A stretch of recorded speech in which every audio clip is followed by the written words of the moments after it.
I'm living life like a dream, feeling so high. Got my crew. Боки 13. Кога во државата води човек што личи на шега, ама не е смешно. Во секоја нормална држава Боки 13 ке беше реалити фуснота, таблоидна анекдота или се сеќавате ли на овој лик.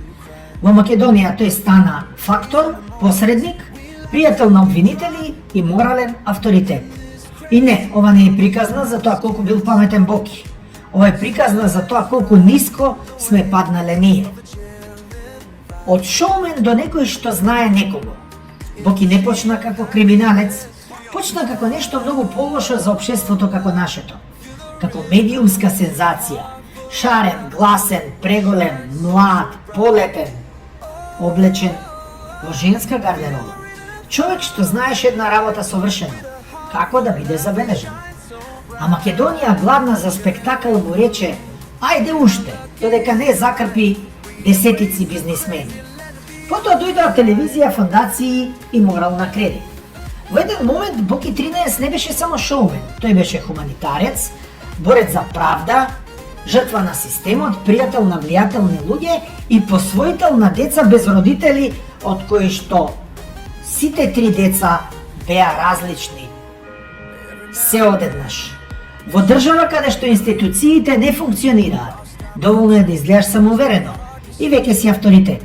Никој не праша кој си ти, откаде ти е моќта, зошто токму ти посредуваш.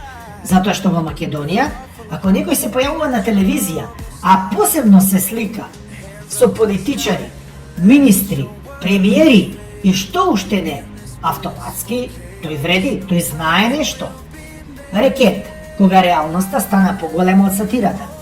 Аферата Рекет беше моментот кога државата се погледна во огледало и го скрши. Не затоа што Боки беше вмешан, туку затоа што не беше сам. Тој не измисли ништо ново, тој само искористи постоечката шема. Влијание, врски, ќе среди, јас сум близок, обвинителката руча кај мене компир манџа. Боки не ја корумпираше државата. Државата му објасни како се прави тоа. Но, верувајте, ни тоа не беше баш сјајно направено. Па може ли еден педер и еден квази новинар да ја срушат владата? Па не може. Народот аплаудираше додека не стигна обвинението. Да бидеме искрени, додека Боки беше интересен, ние се смеевме. Додека беше моќен, се фалевме дека го знаеме. Кога падна, се правевме дека никогаш не ни бил симпатичен и јако му е, така му треба. Класично македонски. Ние не го создадовме Боки затоа што беше паметен. Го создадовме затоа што сакаме луѓе што прават шоу од срамот. И, како велат србите, убиме туѓа срамота, понекогаш. Гениалноста на Боки да ја прочита нашата слабост. Ако мораме да бидеме брутално искрени, Боки 13 не е криминален гений. Тој е психолошки гений за Македонија. Тој разбра дека народот сака гласни ликови, институциите сакаат тишина, а системот сака посредници. И тој се вклопи совршено.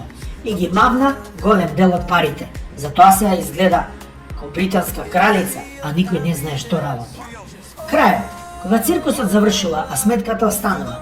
Кога заврши приказната, Боки заврши зад решетки, но приказната не заврши затоа што системот му дозволи да постои. Се уште е тука. И следниот Боки веќе чека, можеби не со розова коса, можеби со костум, можеби со титула, а и овој Боки добро котира за еден инвалид, како што го прогласи докторската комисија. А никој не праша кои се тие доктори и колку искешира. Преварант или гениалец? Боки 13 е преварант, да. Но не е најопасниот во оваа приказна. Најопасни сме ние, што сакаме спектакл повеќе од правда, што веруваме во ликови не во правила и што секогаш се чудиме кога циркусот ќе стане судски предмет.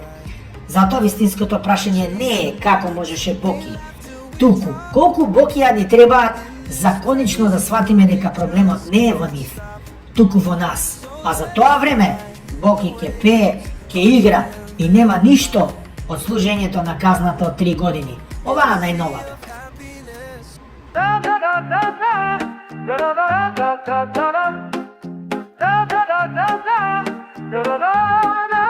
I'm living life like a dream.